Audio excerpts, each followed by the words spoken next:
Ang Colossus 3:20-21 ay maaaring iugnay sa modernong paraan ng pagiging magulang sa pamamagitan ng pagtuon sa tamang balanse ng pagmamahal at disiplina sa kasalukuyang panahon.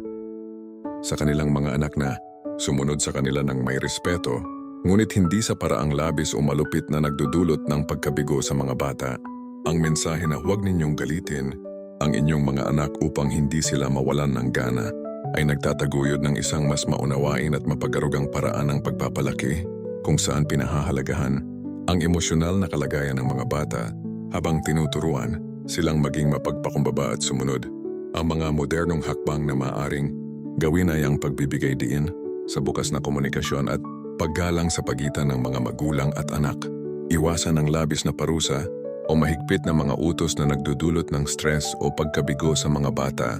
Magbigay ng wastong disiplina na may kasamang pagmamahal upang matulungan ang mga bata na bumuo ng magandang pag-uugali ng hindi nasasaktan ang kanilang damdamin.